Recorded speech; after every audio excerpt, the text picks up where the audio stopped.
Phone पर कोई ऐसा मैसेज आया है जिसे पढ़ते ही 1 सेकंड के लिए सांस रुक गई हो? कोई ऐसा संदेश जो मन में घबराहट पैदा कर दे और ऐसा लगे कि अभी इसी वक्त कुछ करना पड़ेगा? जैसे कि मान लीजिए ये मैसेज, ये सीधा हमारे डर पर हमला करता है। भाई कोई नहीं चाहता कि घर की बिजली चली जाए और धोखेबाज इसी एक डर का फायदा उठाने के लिए एकदम तैयार बैठे हैं। या फिर शायद ऐसा कुछ, गाड़ी जब्त होने का डर, अचानक से आए किसी सरकारी नोटिस का खौफ। ये सब हमारी भावनाओं से खेलने की एक बहुत सोची समझी साजिश है। तो समझने वाली बात यह है कि ये सिर्फ मैसेज नहीं है, ये एक डिजिटल डकैती की पहली घंटी है। आज हम इसी पूरी साजिश को परत दर परत खोलकर समझेंगे कि ये धोखेबाज असल में काम कैसे करते हैं और सबसे जरूरी, हम इनसे खुद को और अपने परिवार को कैसे बचा सकते हैं। तो चलिए इस डिजिटल चोरी के सबसे बड़े हथियार से ही शुरू करते हैं। ये एपीके फाइल आखिर है क्या भला? एपीके यानी एंड्रॉयड पैकेज किट।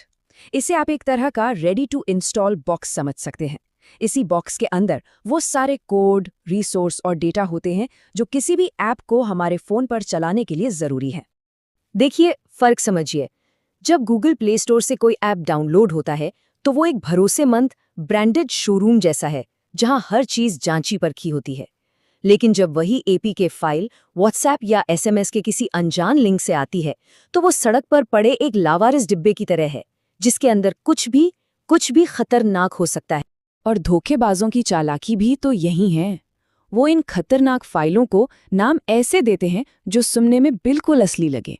आरटीओ चालान, इलेक्ट्रिसिटी बिल, बैंक केवाईसी, ये सिर्फ नाम नहीं है, ये मनोवैज्ञानिक ट्रिगर हैं। इन्हें खास तौर पर भरोसा दिलाने के लिए ही बनाया गया। अच्छा, तो अब जब हमने हथियार को समझ लिया है तो ये भी देखते हैं कि धोखेबाज इसे हम तक पहुंचाते कैसे हैं और फिर इसे इंस्टॉल करवाने के लिए राजी कैसे कर लेते हैं। सबसे आम तरीका तो है व्हाट्सएप, टेलीग्राम या फिर एसएमएस। और कई बार तो ये मैसेज किसी दोस्त या रिश्तेदार के नंबर से भी आ सकता है जिसका अकाउंट पहले से ही हैक हो चुका हो। इससे तो शक की गुंजाइश और भी कम हो जाती है। ये बात गांठ बांधने वाली है। ये कोई टेक्निकल फ्रॉड से कहीं ज्यादा एक साइकोलॉजिकल अटैक है। धोखेबाज पहले हमारे फोन को नहीं, हमारे दिमाग को हैक करते हैं। वो हमारी भावनाओं का इस्तेमाल करते हैं, डर और एक बनावटी डेडलाइन का दबाव बनाते हैं जो हमारी सोचने समझने की शक्ति को कुछ पलों के लिए जैसे बंद ही कर देता है। हमें लगता है कि अगर हमने तुरंत एक्शन नहीं लिया तो कोई बड़ा नुकसान हो जाएगा, और बस इसी एक पल की चूक का वो इंतजार कर रहे होते हैं। तो मान लीजिए कोई इस जाल में फंस गया और उसने वो एपीके फाइल इंस्टॉल कर ली। उस एक क्लिक के बाद होता क्या है? जैसे ही फेक एपीके इंस्टॉल होता है, एक चेन रिएक्शन शुरू हो जाता है। ऐप कुछ परमिशंस मांगता है, जैसे आपके एसएमएस पढ़ने की परमिशन, और जैसे ही ये इजाजत मिलती है, समझ लीजिए खेल वही खत्म हो जाता है, क्योंकि अब हर ओटीपी सीधा धोखेबाज तक पहुंच रहा है और नतीजा एक खाली बैंक अकाउंट। क्योंकि आज की डिजिटल दुनिया में हमारे एसएमएस ही हमारे बैंक अकाउंट की चाबी हैं। हर ट्रांजैक्शन का ओटीपी वहीं आता है। उस ऐप को एसएमएस पढ़ने का अधिकार देना मतलब अपने बैंक की चाबी किसी चोर के हाथ में थमा देना।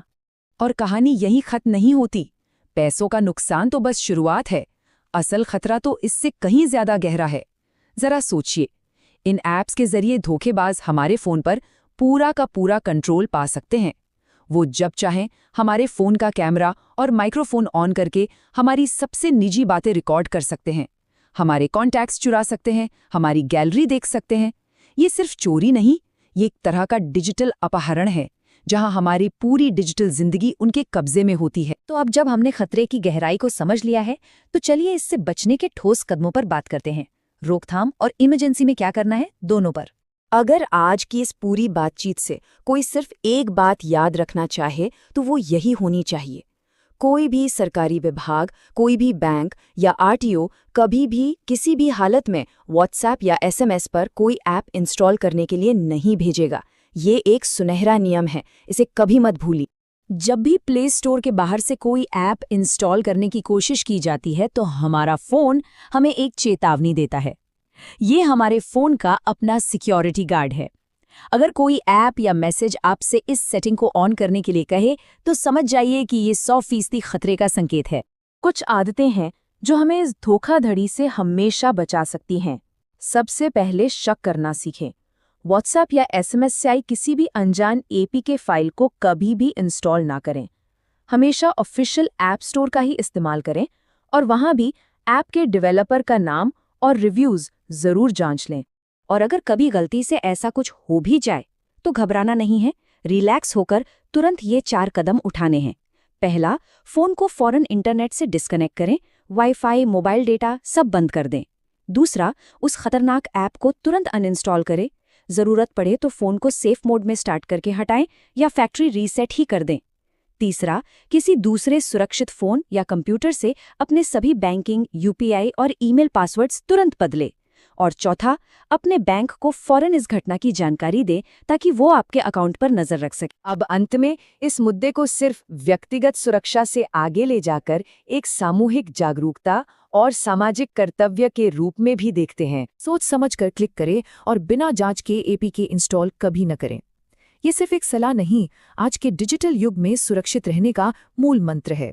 और ये जागरूकता सिर्फ खुद तक सीमित नहीं रखनी है। हमारी असली जिम्मेदारी है इस जानकारी को अपने परिवार, दोस्तों और खासकर उन लोगों तक पहुंचाना जो टेक्नोलॉजी के साथ उतने सहज नहीं हैं, जैसे हमारे बड़े बुजुर्ग।